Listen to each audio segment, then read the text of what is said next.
राम मंदिराचा रामटेकचा बिल सरकारने आणलं.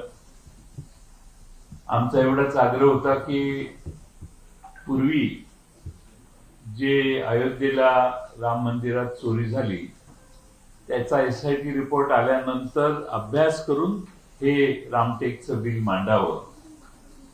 आणि त्यामध्ये या बिलाचं आश्चर्य असं आहे की लोकांना ऍफिडेव्हिट करावं लागणार आहे की मी रामटेकच्या रामाचा भक्त आहे. म्हणजे मी अयोध्येच्या रामाचा भक्त असेल तर मी रामटेकच्या रामाला ट्रस्टी होऊ शकत नाही किंवा त्या सदस्य होऊ शकत नाही. आणि त्यामुळं त्याचबरोबर आम्ही अनेक महाराष्ट्रातल्या देवस्थान, अगदी आई तुळजाभवानीच्या देवस्थानाला पूर्वी दिलेली निजामांनी जी जमीन आहे त्या जमिनीत झालेला हडप केलेला जो कारभार झाला त्याचा खुलासा मी केला. त्याचे मुद्दे मांडले आम्ही. आणि बीड आणि सांगली जिल्ह्यातल्या देवस्थानाच्या जमिनी कशा लागल्या याचंही उदाहरण आम्ही दिलं. महाराष्ट्रातल्या कांदा उत्पादकांचं सरकारच्या दरसोड वृत्तीमुळे नुकसान होतंय याच्यावरही आम्ही सरकारला धारेवर धरलं. अनेक ठिकाणी ब्रिज फुटले, रोड खचले, अनेक ठिकाणी CETचे पेपर फुटले, कधी TETचे पेपर फुटले. हे पुरेसे नव्हते म्हणून याच काळात खासदार देखील फोडण्याचं काम या काळात झालं. म्हणजे फोडाफोडीच्या पलीकडे सरकारकडून काही होत नाही असा त्याचा अर्थ झाला. आज या निमित्ताने शिक्षणाकडेही सरकारचं आम्ही लक्ष वेधलं. GDPच्या 6% खर्च व्हायला पाहिजे, सरकारने 4.5% आत खर्च केलाय. भूतान आणि मालदीव सारखे देश आपल्या पुढे आहेत, हेही सरकारला निक्षून सांगून शिक्षणावरचा खर्च त्यांनी वाढवावा अशी आम्ही त्यांना विनंती केली. आज राज्यभर मी मगाशी सांगितलं त्याप्रमाणे जमिनी देवस्थानच्या, हिंदू देवस्थान ट्रस्टच्याही जमिनी या हडप करण्याचं जे काम आहे महसूल मंत्र्यांनी अतिशय मोकळ्या मनाने त्याचं चौकशी करण्याचं, त्याच्यावर कारवाई करण्याचं आश्वासन आम्हाला सभागृहात दिलेलं आहे. आणि हे आश्वासन अतिशय महत्वाचं आहे असं मी मानतो. हिंदू देवस्थानाने वक्फ इनाम जमिनीच्या घोटाळ्याचं प्रकरण यासाठी एक रॅकेट महाराष्ट्रात कार्यरत आहे आणि त्यातले गुन्हेगार उजळ माथ्याने फिरतात हेही आम्ही लक्षात आणून दिलं. त्याचबरोबर लाडक्या बहिणीचे 80 लाख लाभार्थी कमी केले आणि त्यामुळं सरकारवर महिलांची महाराष्ट्रात प्रचंड नाराजी आहे. याकडेही हाही मुद्दा अतिशय आग्रहाने आम्ही सभागृहात मांडला. मुंबई महानगरपालिकेतील ठेवीमध्ये घट झालेली आहे ती चिंताजनक आहे.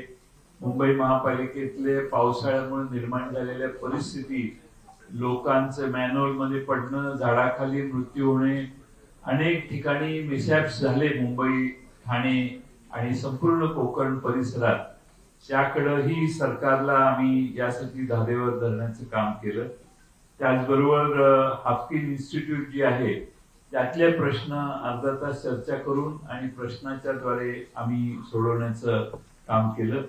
सोडवण्याचा आग्रह सरकारकडे दिला आणि राज्य सरकारला यावेळी अनेक मुद्द्यांवर चर्चा करून सभागृहात आम्ही प्रश्नांची उत्तरं देण्यासाठी भाग पडलं. मला वाटतं की विरोधी पक्षाच्या दृष्टीने या अधिवेशनामध्ये आम्हाला योग्य समाधानकारक उत्तर मिळवण्यात आम्ही यशस्वी झालो असलो तरी सरकारचा नाकर्तेपणा मात्र कायम राहिलेला आहे. सरकारने अनेक ठिकाणी अनेक महत्वाच्या मुद्द्याला बगल दिलेली आहे. अनेक चर्चेतले उत्तर देण्याचं टाळलेलं आहे आणि म्हणून हे 11 दिवसाचं जे अधिवेशन आहे हे पावसाळी अधिवेशन पुरवणी मागण्यांपुरतं मर्यादित होतं आणि पुरवणी मागण्या या 97,000 कोटी रुपयाच्या मांडल्या. ज्या राज्य सरकारने डिफिसिट तुटीचं अर्थसंकल्प मांडला त्यांनी लगेच 2 महिन्यात पुरवणी मागण्याने 97,000 कोटी रुपयाची सरकारची मागणी सभागृहासमोर ठेवली. याचा अर्थ मूळ अर्थसंकल्प हा पूर्ण नव्हता. त्यातले उरलेला खर्च हा आता पुरवणी मागण्यांच्या द्वारे मांडण्यात आला.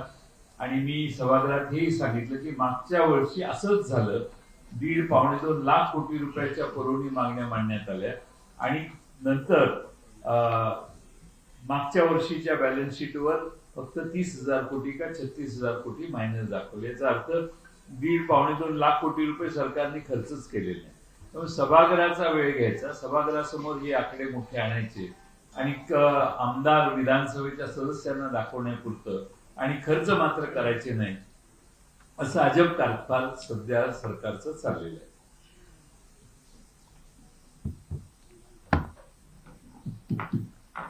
उपस्थित सर्व पत्रकार बांधवांनो, भगिनीनो, आपल्याला माहिती आहे की 14 दिवसाच्या अधिवेशनाचा आज 14 दिवस, एक दिवस गेला ना, 13 दिवस, सोमवार गेला म्हणजे चालून गेला. बरं ठीक आहे, असा आजच समारोप झाला. अर्थात आज समारोप होत असताना आपल्या सर्वांना ऐकायला मिळालं असेल की एकूण 14 दिवस अधिवेशन आम्ही चालवलं, 125 तास आणि 54 मिनिटं आम्ही सभागृह एकूण चालवलं, सरासरी 8 तास आणि 29 मिनिटं आम्ही रोज कामकाज केलं. त्याचबरोबर सभागृहाचा वेळ फक्त वाया गेला तो 5 मिनिटं फक्त गेला सभागृहाचा एकूण. पण या सभागृहामध्ये मंत्री नसल्यामुळं सरकारी पक्षाचे मंत्रीच सभागृहामध्ये नाही, म्हणून मात्र 25 मिनिटं वाया गेली. प्रत्यक्षात 2-2.5 तास गेले वाया, कारण मंत्रीच नसायचे. पण अधिकृत त्यांनी जी माहिती दिली ती 25 मिनिटं त्याच्यामुळे वाया गेली. याचा अर्थ आम्ही विरोधी पक्ष म्हणून पुरेपूर आमचं योगदान या सभागृहामध्ये देण्याचं काम आम्ही केलं, हे याच्यात स्पष्ट होतं. हा सरकारच्या वतीनं मांडलेला अध्यक्षांनी पुरावा आहे. पण इतके काळ काम चालून कामकाज काय झालं? लक्षवेधी एकूण जर बघितल्या आपण आल्या तर 2,998 लक्षवेधी आल्या आणि त्याच्यावर चर्चा किती झाली? चर्चा फक्त 65 लक्षवेधींवर झाली. 9,055 प्रश्न आले, लिखित आणि मंजूर झाले आणि वेगवेगळ्या गटामध्ये ते शेवटी आपल्या समोर आले आणि 14 दिवसामध्ये 13 दिवसामध्ये फक्त आणि फक्त 58 प्रश्नांवर या ठिकाणी चर्चा झाली. 97चे 130 प्रस्ताव आले, एकाही प्रस्तावावर सरकारने चर्चा केली नाही. 101चे प्रस्ताव आम्ही मांडला आणि सरकारनं त्या ठिकाणी साधा कॅबिनेट मंत्री सुद्धा उत्तर द्यायला हजर राहिला नाही. कॅबिनेट मंत्री 101चा प्रस्ताव काय होता? 5 आणि 7 तारखेला, 8 आणि 9 तारखेला जो प्रचंड पाऊस काही ठिकाणी पडला आणि त्याच्यामध्ये हाहाकार जो माजला, अनेक माणसं मृत्युमुखी पडली, अनेक गुरढोरं मृत्युमुखी पडली, अनेक झाडं माडं पडली, अनेक ठिकाणी पूल कोसळले, रस्ते तुटले आणि संपूर्ण जनजीवन विस्कळीत झालं. त्यावर सरकारनं तातडीनं त्या ठिकाणी चर्चा करायला पाहिजे होती. वास्तविक स्थगन प्रस्ताव आमचा स्वीकारला हवा होता, तो सरकारनं न स्वीकारता 101चा प्रस्ताव सुद्धा 3ऱ्या दिवशी चर्चेला आला आणि त्या चर्चेमध्ये सरकारनं अजिबात त्या ठिकाणी स्वारस्य दाखवलेलं नाही. आता विधेयक किती आली सभागृहासमोर? 22 विधेयक आली. मंजूर किती झाली? 21 विधेयक मंजूर झाली. आपण बघितलं असेल काल आणि आज शेवटचे 2 दिवस आहेत. सभागृह पूर्णपणे चालतंय. 8 तास, 8-8.5 तास पर डे नियमाप्रमाणे सभागृह सकाळी 11 वाजता सुरू होऊन संध्याकाळी 5 वाजता संपलं पाहिजे, एवढंच चाललं पाहिजे, हा नियम आहे. परंतु जवळजवळ 8.5 तास सभागृह चालून त्या ठिकाणी मी म्हटल्याप्रमाणे शेवटच्या दिवशी 6 ते 8 विधेयक, 8 विधेयक शेवटच्या दिवशी आली आणि आणखीन 3 11 विधेयक शेवटच्या दिवशी आली. त्यातली 8 विधानसभेची होती आणि 3 विधान परिषदेनं संमत केलेली विधेयक ही शेवटच्या क्षणी आणली, याच्यातून सरकारला अधिवेशन चालवण्यामध्ये किती स्वारस्य आहे आणि कितीही तुम्ही योगदान द्या, सभागृहामध्ये कामकाज कसं चालतंय हे तुमच्यासारखे जुने जाणते सिनियर पत्रकार अनेक वर्ष हे सभागृह कसं चालतं ते बघितलं असेल, त्यांच्या लक्षात आलं असेल. तुमच्या अर्ध्या तासाच्या चर्चा ह्या 143 आल्या, फक्त आणि फक्त चर्चा झाली 4 चर्चेवर. 4 म्हणजे 4 ज्या चर्चा आल्या होत्या 4 विषयांवर चर्चा झाली, बाकीच्या चर्चेविना थांबल्या. अशासकीय कामकाजाचा पत्ताच नाही. प्रत्येक शुक्रवारी अशासकीय कामकाज करण्याची प्रथा आहे, पण अशासकीय कामकाज काही झालंच नाही. आणि म्हणून कितीही योगदान द्या, सरकारला अधिवेशन घेण्यामध्ये कुठल्याही प्रकारचं आता स्वारस्य राहिलेलं नाही. सरकारला स्वारस्य कशामध्ये आहे? सरकारला स्वारस्य फक्त आणि फक्त पुरवण्या मागण्या मंजूर करून घ्या, आणि पुरवणी मागण्या मंजूर करून घेण्यामध्येच सरकारला स्वारस्य आहे. अन्यथा सरकारला या कामकाजामध्ये स्वारस्य नाही. ही अत्यंत गंभीर अशा प्रकारची परिस्थिती आज या अधिवेशन कालावधीमध्ये आपल्याला सर्वांना पाहायला मिळते. आपण बघितलं की मंत्री हजर नाही.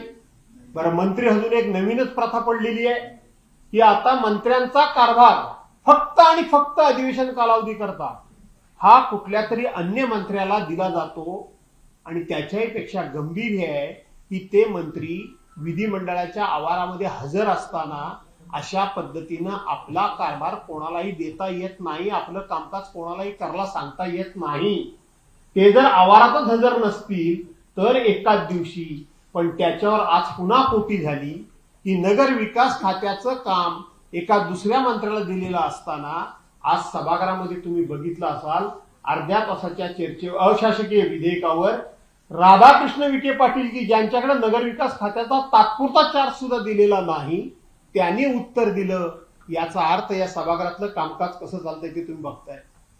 अध्यक्षांना सांगावं लागलं की अधिकारी हजर नाहीत. आम्ही म्हणतो म्हणून नव्हे, अध्यक्षांना सांगावं लागलं की अधिकारी हजर नाहीत, अधिकाऱ्यांना आत्ताच्या आत्ता हजर करा. अर्ध्या तासाच्या आत राज्याच्या मुख्य सचिवांना ताबडतोब गॅलरीमध्ये बोलवून घ्या, हे अध्यक्षांनी सांगितलं. मंत्र्यांना बोलवून घ्या, हे अध्यक्षांनी सांगितलं. आणि म्हणून सभागृहामध्ये कुठल्याही प्रकारचा कामकाजामध्ये यांना स्वारस्य नाही. यांनी या कर्जमुक्तीचा कर्जमाफीचा कितीही गाजावाजा करू दे तरी सुद्धा ती कर्जमाफी पूर्णपणे फसवीच आहे हे आपल्या लक्षात येईल. आम्हाला मात्र सांगितलं जातं की महाराष्ट्राला बदनाम करू नका, आणि या महाराष्ट्राच्या विधिमंडळाच्या माध्यमातून महाराष्ट्राच्या उच्च परंपरेला आम्ही पूर्णपणे बदनाम कसं करतोय हे सरकारनेच आपल्या कृतीनं या निमित्तानं आपल्या सर्वांना दाखवून दिलेलं आहे. मिशिंग लिंकचा भ्रष्टाचार 7 देशांकडून वेगवेगळ्या प्रकारच्या तपासण्या करून घेतल्या, आणि 7 देशानं तुम्हाला जी टेक्नॉलॉजी दिली त्या टेक्नॉलॉजी तुमची भ्रष्टाचारामध्ये बुडाली. महाराष्ट्राचा या ठिकाणी कमीपणा किंवा महाराष्ट्राचा अपमान किंवा महाराष्ट्राची बदनामी कोण करतंय हे तुमच्या सर्वांच्या लक्षात आलं असेल. आणि म्हणून आम्ही नाराज होतो अशातला भाग नाही, तर सत्ताधारी पक्षाचे सदस्य सुद्धा नाराज होते. आज आपण बघितलं असाल की याच सभागृहामध्ये या सदनाचे ज्येष्ठ सदस्य माजी मंत्री आणि भारतीय जनता पार्टीचे माजी अध्यक्ष सुधीर भाऊ मुनगंटीवार यांनी स्वातंत्र्यवीर सावरकरांना भारतरत्न पुरस्कार द्या म्हणून विधानसभेनं ठराव करावा असं गेले वर्षभर पाठीमागे लागतायत, पण यांनी हे विधानसभेमध्ये ठराव केला नाही. त्याच्यावर सुधीर भाऊ मुनगंटीवार काय म्हणाले की ज्या सावरकरांच्या नावानं तुम्ही सत्तेवर आलात त्या सावरकरांना तुम्ही जर विसरला असाल तर मी शपथ घेऊन सांगतो या सभागृहामध्ये पुन्हा या सभागृहामध्ये मी सावरकरांचा ठराव मांडणार नाही. म्हणजे स्वातंत्र्यवीर सावरकर सुद्धा मतं मिळवण्याकरता निवडणुकीकरता यांना लागतात. आणि आता तर ह्यांची अशी मजल गेलेली आहे की लोकांचे आमदार फोडणं, चोरणं, खासदार चोरणं, त्यांचे झेंडे चोरणं, त्यांची निशाणी चोरणं. पण आता प्रभू रामचंद्राच्या नावानं ज्या लोकांनी सरकार आणलं आणि प्रभू रामचंद्रावर आमचीच मालकी आहे अशा पद्धतीनं तिथल्या देवळाचं भूमिपूजन ज्यांनी केलं, सगळ्या उद्घाटनापासून अगदी झेंडा फडकवण्यापासून तर वरती कलशारोहणापर्यंत ज्यांनी सगळं केलं, आणि आज त्याच प्रभू रामचंद्राच्या देवळामध्ये त्याच दानपेटीमधले 1400 कोटी रुपये चोरण्याचं काम करत असताना ही लोक किती निर्ढावलेले आहेत हे तुम्ही सर्वांनी बघितलं असाल. आणि म्हणून ही अतिशय चिंताजनक परिस्थिती आहे, अतिशय गंभीर परिस्थिती आहे की ह्या अधिवेशनातून आम्ही महाराष्ट्रातल्या जनतेला काय देतोय याचा विचार करण्याची विद्यमान सरकारला अजिबात आवश्यकता वाटत नाही. कारण त्यांच्या डोक्यामध्ये सत्तेची एवढी मस्तीनी हवानी मास गेलाय की आता आमची मोठ्या प्रमाणामध्ये या ठिकाणी मेजॉरिटी आहे आणि म्हणून लोकशाहीमध्ये सत्ताधारी पक्ष जेवढा बलवान तेवढाच विरोधी पक्ष बलवान असला पाहिजे. हीच खऱ्या अर्थानं लोकशाहीची खऱ्या अर्थानं गरज आहे म्हणा, किंवा लोकशाहीचं महत्व आहे म्हणा, किंवा लोकशाहीचं सौंदर्य आहे म्हणा. आणि म्हणून आपण सर्वांनी जरी ह्यांनी किती जरी गाजावाजा केला असला तरी जयंतरावांनी सांगितलं, आता नानाभाऊ सुद्धा काही गोष्टी सांगतील, पण मी विधिमंडळाच्या कामकाजाबद्दल सरकार कशा पद्धतीनं पाहतंय, फक्त आणि फक्त आमच्या पुरवणी मागण्या मंजूर झाल्या पाहिजेत आणि आमची वैयक्तिक कामं झाली पाहिजेत याच्याकरता म्हणून अधिवेशन या ठिकाणी घेतलं जातं. या अधिवेशनातून विरोधी पक्ष म्हणून महाराष्ट्राच्या जनतेच्या पदरामध्ये मग पेपरफुटीचा प्रश्न असेल, त्या ठिकाणी ढगफुटीचा प्रश्न असेल, महिलांच्या अत्याचाराचा प्रश्न असेल, शेतकऱ्यांच्या कर्जमाफीचा प्रश्न असेल, त्या ठिकाणी झालेले वेगवेगळ्या ठिकाणचे अपघात असतील, खुनाखुनी झालेली असेल, या सगळे प्रश्न आम्ही उपस्थित केले. आमच्या परीनं आम्ही महाराष्ट्राच्या जनतेला न्याय देण्याचा प्रयत्न केला, परंतु सरकार प्रचंड मेजॉरिटी असल्यामुळं, मस्तीमध्ये असल्यामुळं सरकारने मात्र जनतेला कोणत्याही प्रकारचा न्याय दिला नाही. हे दुर्दैवानं खेळानं कबूल करावं लागतं. नमस्कार. आमचे सहकारी जयंत पाटील साहेब आणि लक्ष्मण जाधव साहेबांनी विधिमंडळाच्या कामकाजाबद्दलची माहिती आपल्याला या ठिकाणी दिलेली आहे. या सरकारवर खरं तर आता महाराष्ट्राच्या जनतेचाच विश्वास राहिलेला नाही. शेतकरी तर संपूर्णपणे या सरकारच्या विरोधात आलेला आहे. जे आज मलमपट्टी लावण्याचा प्रयत्न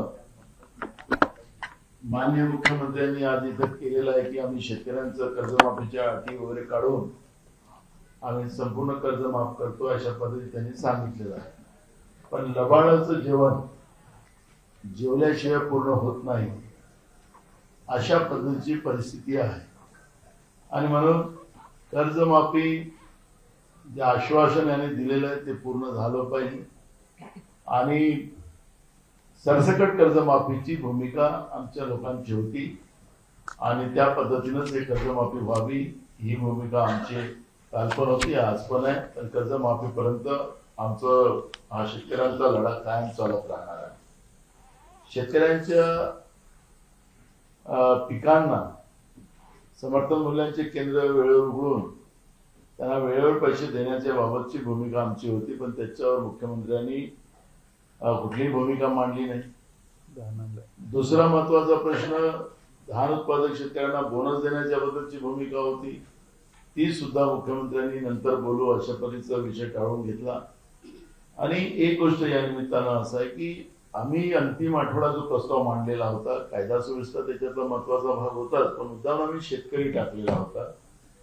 आपल्याला लक्षात असेल की या ज्या 3-4-5 दिवसाचा जो पाऊस पडला महाराष्ट्रामध्ये, जे काही नुकसान झालं, लोकांचा जीव गेला, तो पावसामुळे गेला, सरकारमुळे नाही गेला. सरकारचं मत आहे, माझं नाही.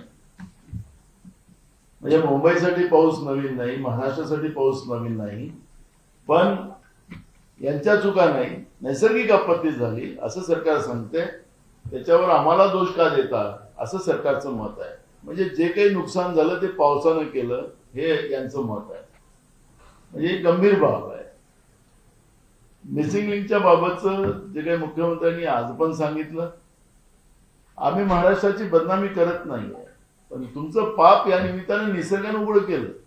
540 कोटी रुपये पर किलोमीटरला 540 कोटी रुपये तुम्ही पर किलोमीटरला खर्च केलेले आहेत. सोन्याचा रस्ता तर मानला नाहीये. असं कसं होऊ शकतं? एवढा खर्च केला तर फुलप्रूफ बसला पाहिजे ना. म्हणजे वरतून पहाड खचणार आहे हे सुद्धा तुम्ही 7 देशाचं सगळे तंत्र त्या ठिकाणी मेकॅनिझम मागवलं होतं, विद्वान लोक मागवली होती. मग ते पाळ खचणार आहे हे त्याला लक्षात आलं नाही का? महाराष्ट्राची बदनामी कोणी केली? तुमच्या भ्रष्टाचाराने केलेली आहे. हे आम्ही लोकांनी नाही केली आहे, मीडियाने नाही केलेली आहे. या सोशल मीडियावर ज्या लोकांनी भूमिका मांडलेली आहे तो त्यांचा अधिकार आहे. पण महाराष्ट्रात मध्ये आता यावर ज्या लोकांनी भूमिका मांडलेली आहे तो त्यांचा अधिकार आहे. पण महाराष्ट्रात मध्ये आता लोकशाही राहिलीच नाही. आणि तुम्ही माझ्या विरोधात बोलाल तर पाहून घेईल तुम्हाला, बघून घेईल तुम्हाला. असं हे महाराष्ट्राच्या इतिहासातली पहिली घटना असेल. महाराष्ट्राचा मंगल कलश यशवंतराव चव्हाण साहेबांनी रोवलं आणि त्याची एक मोठी परंपरा आहे.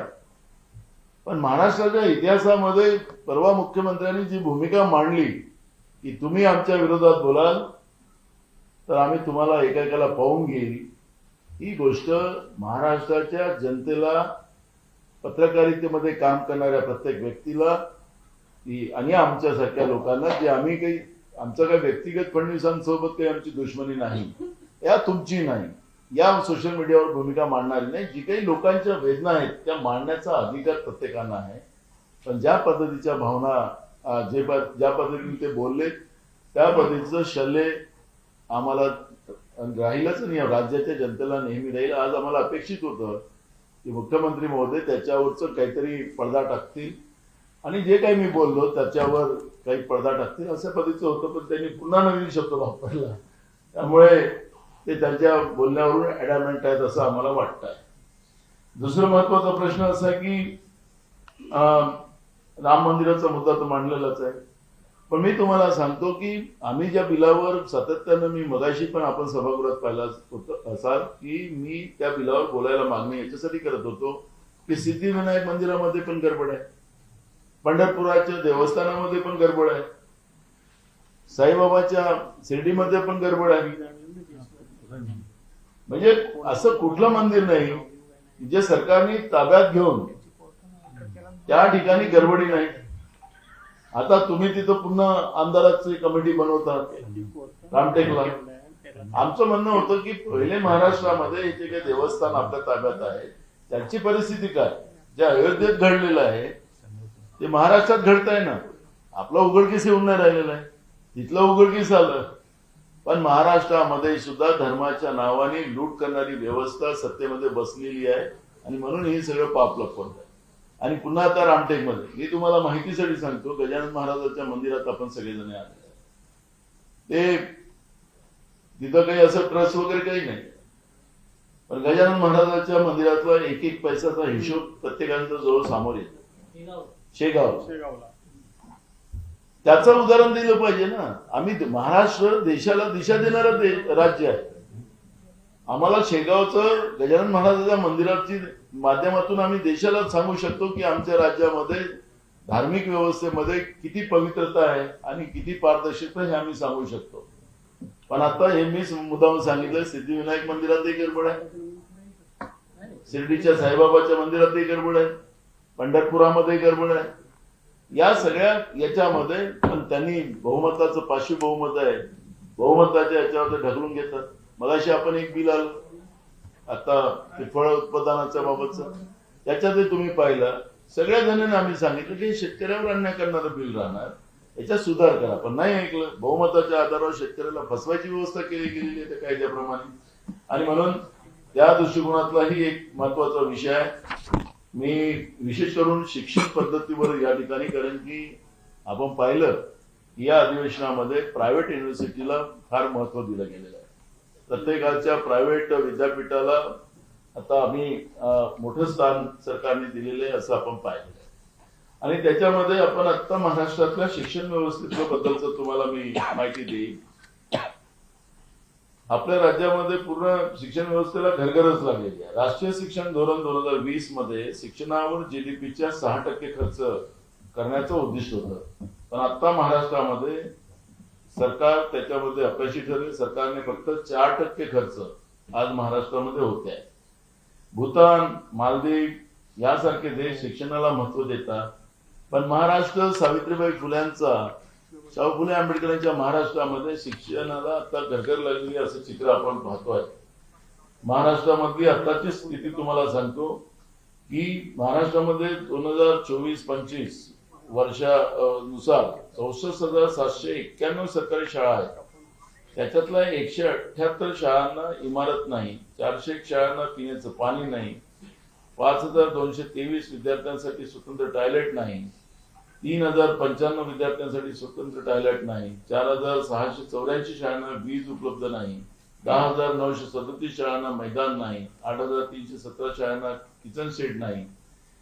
त्यामुळे सरकारी ज्या शाळा आहेत त्या शाळेकडे आता लोक पाठ फिरवायला लागलेली आहे.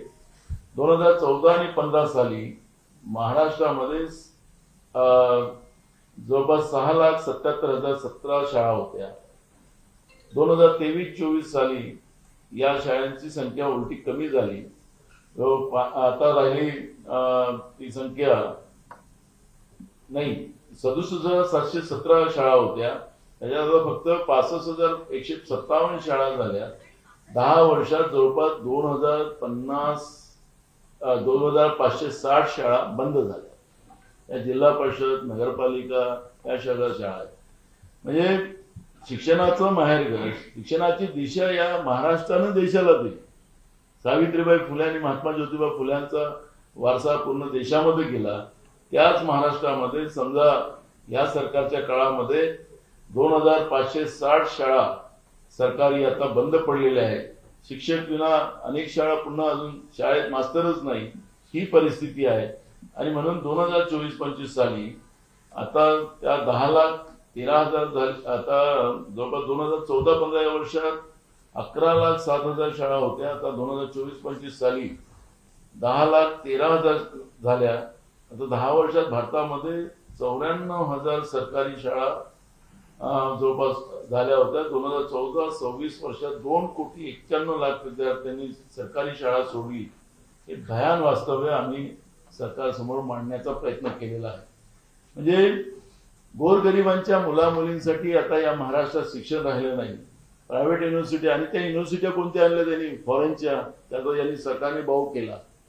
आम्ही माहिती घेतली, त्या युनिव्हर्सिट्या सगळ्या तिथल्या बंद पडलेल्या बोगस युनिव्हर्सिटी आणि त्या सिंगापूरच्या मार्गात आपल्या इथे येतात. आणि या युनिव्हर्सिटीमध्ये मोठ्या युनिव्हर्सिट्या ज्या आहेत जागतिक पातळीवर त्या का आणल्या जात? म्हणजे त्या जिथं त्या बंद पडलेल्या युनिव्हर्सिट्या महाराष्ट्रात आणलं जातं आणि मोठं विजन दाखवलं जातं. महाराष्ट्रामध्ये चांगल्या चांगल्या शिक्षण संस्था आहेत, त्यांना का नाही वाव देत? आणि त्यांना मोफत जागा देणार आहेत हे लोक, मोफत जागा देणार आहे. आणि म्हणून शिक्षण व्यवस्थेचं सुद्धा 3 तेरा वाजवण्याचं पाप या लोकांनी मुद्दामून या राज्यामध्ये करण्याचं काम केलेलं आहे. देवस्थान जमिनी वगैरेचं तर ज्यांच्यावर बोललेच आहे. आणि याच्यामध्ये एक महत्वाचा मुद्दा असा आहे,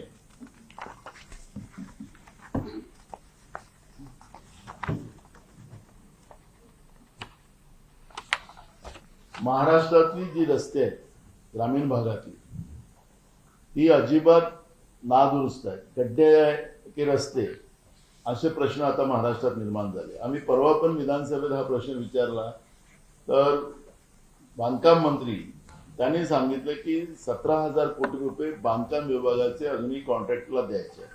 त्यांनी पैशाची पुरवणी मागण्या त्याच्यापेक्षाही कमी आहे. आता मला सांगा की कॉन्ट्रॅक्टरचे पैसे द्यायचे आहेत आणि राज्यामध्ये पडलेले खड्डे पण बुजवायचे आहेत, रस्ते पण चांगले करायचे आहेत. महाराष्ट्र आज रस्त्यांच्या बाबतचा आपण महाराष्ट्र पाहिला, हे फक्त तुम्ही नॅशनल हायवेचे पाहताय. सगळे आता कर्ज घेतलेले पैसे जे आहेत त्याला टोल लागला जातो. म्हणजे ते कर्जाचे पैसे असतात आणि त्याला टोल लावायचं आणि मग पुन्हा जनतेकडून पैसे घ्यायचे, महागाई वाढवून पुन्हा लोकांकडून लुटायचं, असा हा धंदा चाललेला आहे. पण जी रस्ते बांधकाम विभागांची आहे, जिल्हा परिषदांची रस्ते आहेत, ती रस्ते सगळे नादुरुस्त पडलेले आहेत. आणि म्हणून या राज्यामध्ये हे राज्य म्हणजे 97,000 कोटीचं पुरवणी मागण्या मांडण्यासाठी सरकारने हे पावसाळी अधिवेशन बोलवलं होतं. म्हणजे हे राज्यच कर्जाबाजारीत झालेलं आहे, दिवाळखोरीत निघालेलं आहे. आणि हे सरकार सांगत नाहीये, लपवत आहे. आणि हे राज्य दिवाळखोरीत आणण्याचं पाप महायुतीच्या सरकारने केलेलं आहे, हा आमचा म्हणणं आहे. आणि हे अधिवेशन खरं तर आम्ही पोटतिडकीने सगळ्यांनी प्रश्न मांडले. आपण पाहिलं असेल सभागृहात मी असो, जयंतराव असो, भास्करराव असो, आम्ही सगळी टीम आम्ही सकाळपासून बसलो राहत होतो. पण सरकारची उदासीनता, मंत्र्यांची अनुपस्थिती, अधिकाऱ्यांची अनुपस्थिती, कारण सरकारचं प्रशासनावर आता वचकच राहिलेलं नाही, अशा पद्धतीचं चित्र आपण पाहिलेलं आहे. म्हणजे आम्ही अध्यक्षांना सांगून शेवटच्या 2 दिवसाच्या पहिले अध्यक्ष मग त्या तयारीत आले, नाही तर पहिले तर अध्यक्ष ते बोलायलाच तयार नव्हते. 2 दिवसाच्या नंतर शेवटच्या 2 दिवसाच्या पहिले बोलले. म्हणजे अधिकाऱ्यांची उदासीनता, मंत्र्यांची, सरकारची उदासीनता या अधिवेशनात आपल्याला सगळ्यांना पाहायला मिळालेली आहे. आणि म्हणून आमच्या ज्या मागण्या, ज्या जनतेच्या मागण्या होत्या, जे आम्ही विरोधक म्हणून केल्या, त्या सरकारने त्याची निराशा केलेली आहे. महाराष्ट्राच्या जनतेचे तोंडाला पानं पुसलेली आहे आणि विकासाच्या दृष्टिकोनातून हे सरकार टोटली शून्य झालेलं आहे, अशा पद्धतीची भूमिका मी मांडतोय. एक डॉक्टर बाबासाहेब आंबेडकरांचा अपमान ज्या पद्धतीने केला गेलेला होता, त्याच्याबद्दलच थोडक्यात आमचे ज्येष्ठ नेते नितीन राऊत साहेब थोडीशी भूमिका मांडतील की कसं चाललेलं आहे या सरकारचा कारभार. नमस्कार. जी सरकार या ठिकाणी सांगते की ऑल वेल आहे, त्याचं उत्तम उदाहरण म्हणजे लोकराज्य मासिक, जे सरकारचं मुखपत्र आहे. एप्रिल 2026चा अंक, पृष्ठ क्रमांक 9 जरा चालून बघा आपण, तर त्यामध्ये बाबासाहेब आंबेडकरांचा फोटो जो आहे तो उलटा दाखवण्यात आला.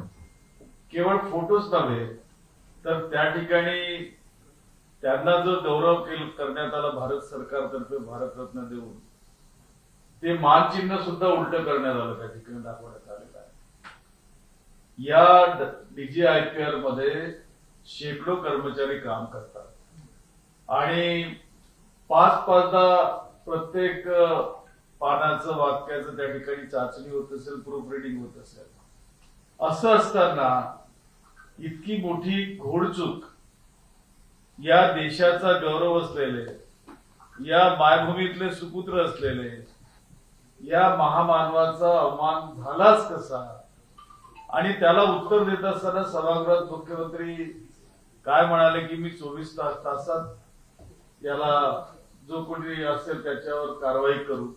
मला एक सांगा, 2014 म्हणजे एप्रिल मध्ये अंक निघाला, तो सगळा अंक देशभर जगभर चालला गेला, त्याच्या सॉफ्ट कॉपीज गेल्या, PDF गेलं, त्याविषयी ते चकार शब्दही बोललेले नाही आणि त्यानंतर क्षमा सुद्धा मागितलेली नाही.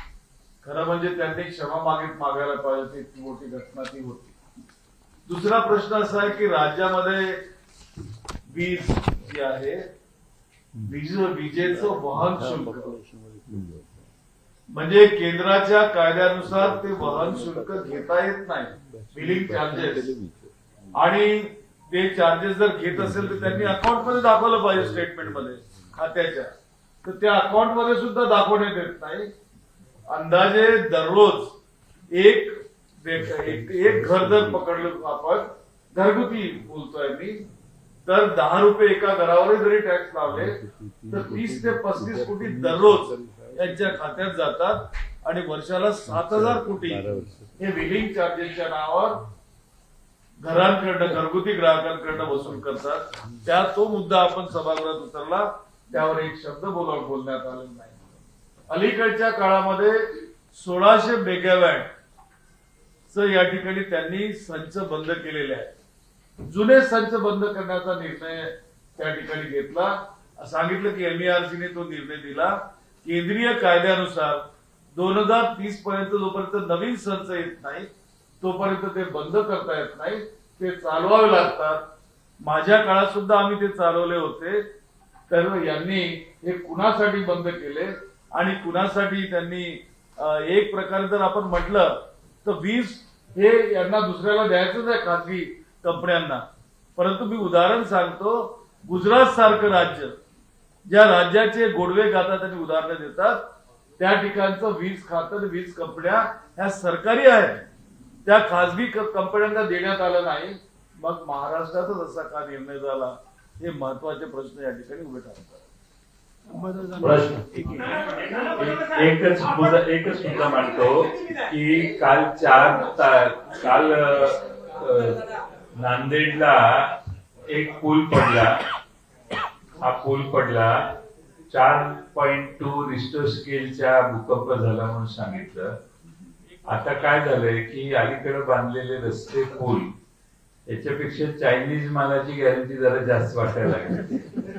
एक काळ असा होता की चायनीज मालवर विश्वास नसायचा. ह्यांच्या बांधकामापेक्षा ते चायनीज माल जरा बरा असं म्हणायची पाळी आली. आता दानवे साहेब बोला. नाही नाही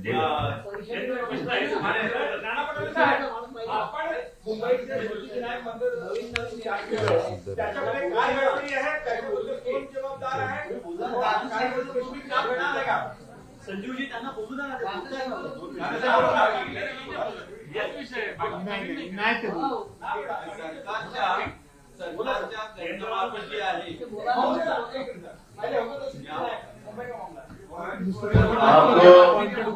आपको संजीव जी, आप थोड़ा सा सिद्धिविनायक मंदिर जाइए और आप एक माहिती के अधिकार से वहाँ थोड़ा पता करिए, आरटीआई डालिए. वो आरटीआई भी क्या हो गया कि अभी भगवान श्री राम जी के मंदिर में अयोध्या में आरटीआई बंद कर दिया, वैसे सिद्धिविनायक में भी आरटीआई बंद किया कि चेक कर लो.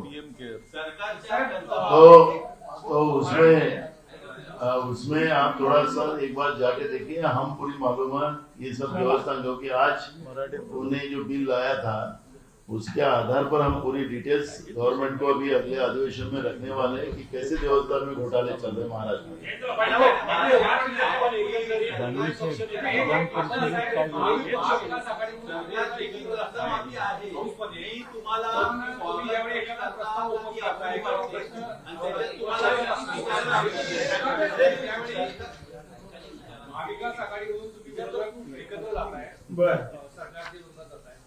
तुमच्यामध्ये दोन्ही पक्षांमध्ये समन्वय नसल्याचं दिसून येतं.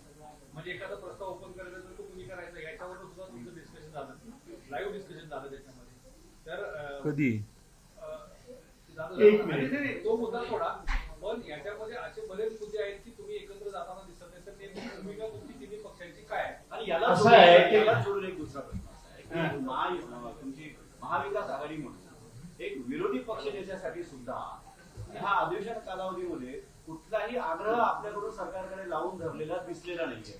हा समन्वय नाहीये म्हणून हा मुद्दा आहे का की कुठलीच अशी आग्रही मागणी आपल्याकडून झालेली नाही विरोधी पक्ष? पहिली गोष्ट, आमच्या तिघांमध्ये अतिशय उत्तम अशा प्रकारचं कोऑर्डिनेशन आहे, समन्वय आहे. कुणी बोलावं कुणी बोलू नये याबद्दल मतभेद आमचे अजिबात नाहीत. आणि ते केवळ उगाच तुम्हाला सांगायचं म्हणून नाही, परंतु तुम्ही बघितलं असाल की पूर्वीचे जे म्हणून बरेचसे विरोधी पक्ष नेते होते ते प्रत्येक प्रस्तावाचं ओपनिंग तेच करायचे.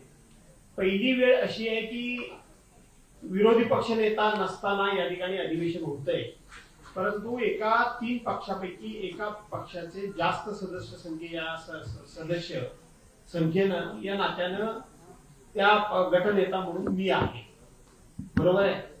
माझ्या दृष्टीनं मी ह्यामध्ये अत्यंत चांगला समन्वय ठेवलेला आहे की चला तुमचा काय विषय आहे, तुमचा काय विषय आहे, तुम्ही कधी बोलताय, मी कधी बोलतोय, किंवा हा याचं ओपनिंग तुम्ही करताय, एखाद्या वेळा तुम्ही करा, एखाद्या वेळा मी करेन, एखाद्या वेळा त्यांनी करावं.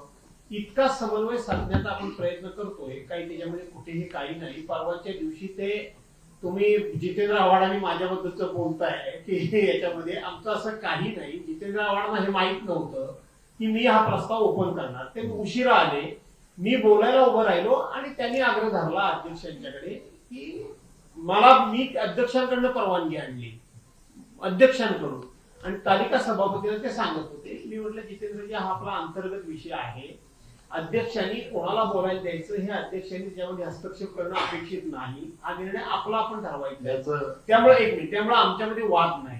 दुसरी गोष्ट, विरोधी पक्ष नेत्याचं तुम्ही जे म्हणालात, खरं सांगायला गेलं तर विरोधी पक्ष नेत्याच्या संदर्भामध्ये आम्ही एक प्रथा परंपरा किंवा आम्हाला ते मिळालं पाहिजे, आणि महाराष्ट्राची जी परंपरा आहे सदस्य संख्या न बघण्याचा महाराष्ट्राचा पूर्वीचा खूप मोठा इतिहास आहे.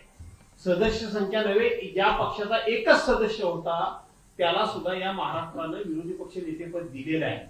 आणि सदस्य संख्या याची अटच नाही, हे आपण कायद्यानं सिद्ध करून दाखवलंय आणि विधिमंडळाकडनं आपण पत्र सचिवांकडून घेतलंय की सदस्य संख्येची अट नाही.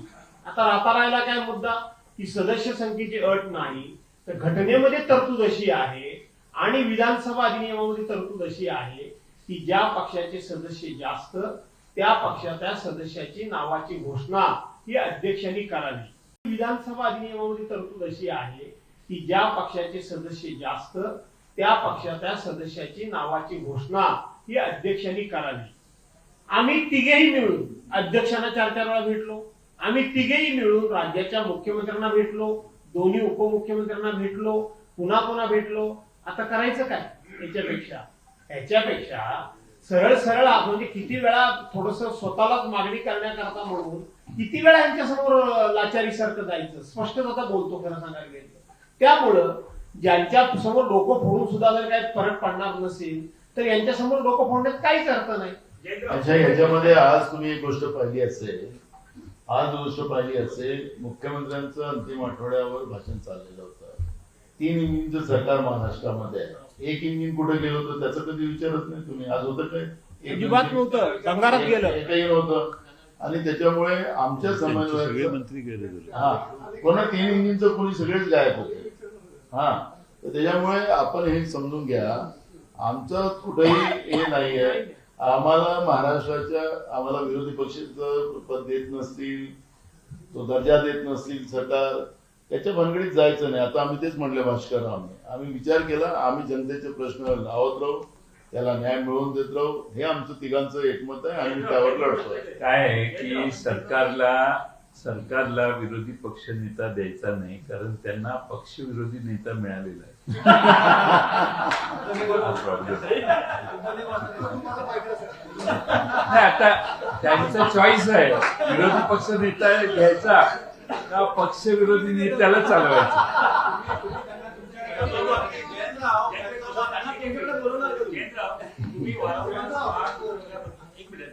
तुम्ही वारंवार स्मार्ट ग्रीडच्या बद्दल सातत्याने बोलत आहे आणि जनसामान्यांच्या मध्ये अतिशय रोष आहे याबद्दलचा.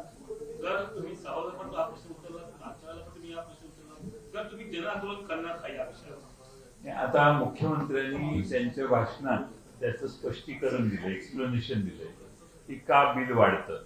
आता सामान्य ग्राहकांशी आम्ही जरा संवाद करू, त्यांचे अनुभव काय आहेत.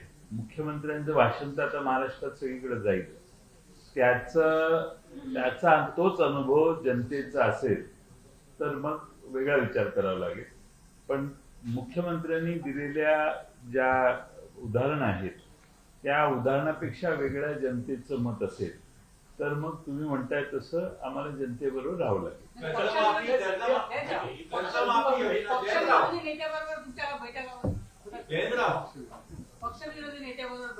सभागृहातच चालत राहतं आमचं, ओपनली असतं. इकडे बसायचे तिकडे बसायचं एवढंच. नाही, काय गरज नाही तशी. कर्जमाफी योजना आता जाहीर केली सरकार, त्याचं तुम्ही स्वागत करता का ती तुम्हाला अपुरी वाटते? नंबर 1. आणि त्याच्यामध्ये काय सुधारणा अपेक्षित आहे? दुसरा प्रश्न असा आहे की तुम्हाला उद्देशून सर्व विरोधी पक्षाला सीएम साहेबांनी सांगितलं तुमच्या मनात जे आहे तसं काही होणार नाही, तर नेमकं काय तुमच्या मनात सीएम शेवटचं काय? दुसरा प्रश्न असा आहे की सीएमचे उद्देश तुम्हाला सांगितलं तुमच्या मनात जे अपेक्षित आहे तसं काही घडणार नाही, तर नेमकं काय तुमच्या मनात? सीएमने आपल्या रिप्लाय मध्ये सांगितलं तुमच्या मनात जे काय अपेक्षित आहे तसं काय साताऱ्याच्या बद्दल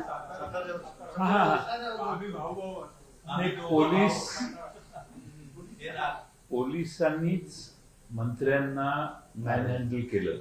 दिस इज व्हेरी सिरियस.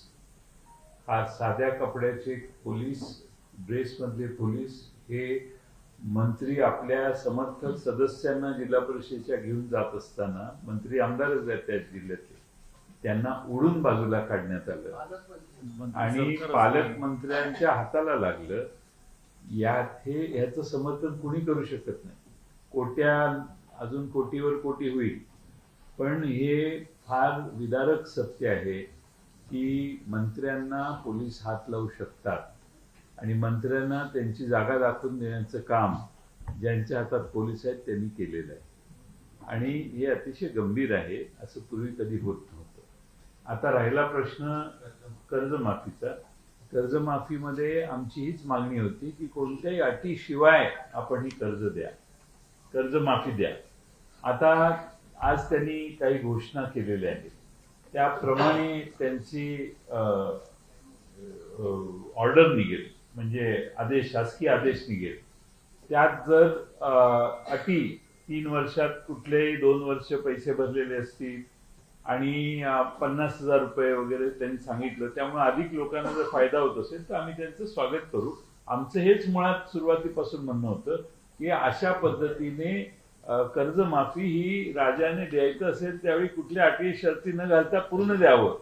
पण त्याला फार वेळ लागला, तरी त्यांनी आज जी घोषणा केलेली आहे ती घोषणा, याच्या पूर्वी आंदोलन झाली, आमच्या रोहित पवारांनी आंदोलन केलं, आणखीन काही लोकांनी आंदोलनं केली, बऱ्याच त्या ठिकाणी पुलाखालून बरंच पाणी वाहून गेलं, तरीही आज मुख्यमंत्र्यांनी घोषणा केली आणि ती जर त्यांनी केलेली घोषणा सर्व सरसकट कर्जमाफी सारखीच जर असेल तर आम्ही त्याचं नक्की स्वागत करू. 7/12 कोरा करायची मागणी आहे का तुमची? 7/12 कोरा नाही, 7/12 कोरा कोरा कोरा. त्या पहिला कोरा पण अजून आलेला नाही. जयंतराव तरी ही विरोधी पक्ष म्हणून आपले तीनही पक्ष रस्त्यावर उतरलेले काही दिसत नाही. उतरलं ना, रस्त्यावर उतरून आम्ही अधिवेशनाला आलो. अनेक ठिकाणी महाराष्ट्रभर आंदोलनं झाली. रस्त्यावरूनच आलो परंतु एवढे मोठे आणि झालेले आहे, मिसिंग लिंक एवढं झालेलं आहे, तर त्याच्यामुळे आता मिसिंग लिंक झाली, अधिवेशन चालू असताना झाली. अधिवेशनात त्याच्यावर आम्ही प्रखरतेनं बोललोच ना. त्यांना मुख्यमंत्र्यांनी किती काय काय म्हणाले, सांगितलं बघून घेईन. बोलणं झालं, आता ते तुमच्या समोरच बोलले ते. पण आज त्यांनी जरा स्टान्स बदलला, याचं आम्हाला समाधान आहे.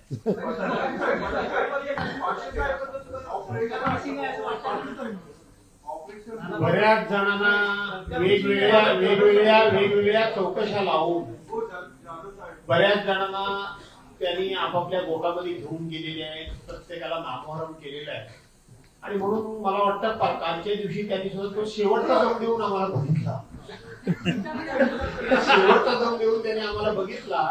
परंतु अख्ख्या महाराष्ट्रामध्ये त्या संदर्भामध्ये रिॲक्शन आलेली आहे. आमच्या महाराष्ट्रामध्ये मुख्यमंत्र्यांबद्दल खरं सांगायला गेलं तर प्रत्येक वेळी कौतुक फार केलं जायचं. त्या घोषणा जरी खोट्या असल्या तरी कौतुक केलं जायचं. पण काल त्यांचा जो तोल गेला होता, देशामध्ये रिॲक्शन आली, देशात रिॲक्शन आली, इतकी रिॲक्शन आली, तर मला असं वाटतं की ते अजून मधून असं बोलले तर अजून जमिनीवर लवकर येतील असं वाटतं.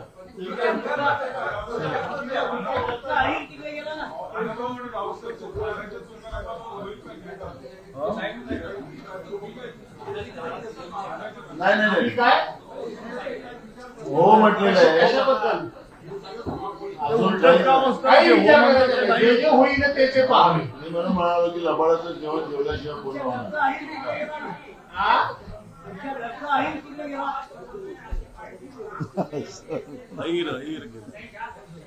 हमारे पार्टी में क्या, हाँ जयंतराव पाटिल क्या, मैं भी जवाब दिया तो भी चलता है. मैं इनको अधिकार देता हूँ जवाब हमारी तरफ से देने का. ये दे देंगे जवाब. Mill Gaya, thank you.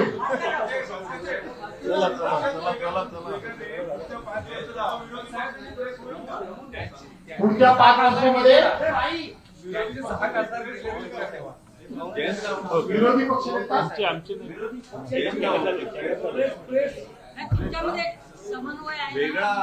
पुढच्या 2029 साली आम्ही सत्ताधारी म्हणून प्रेसला येऊ पाहिजे. अधिवेशन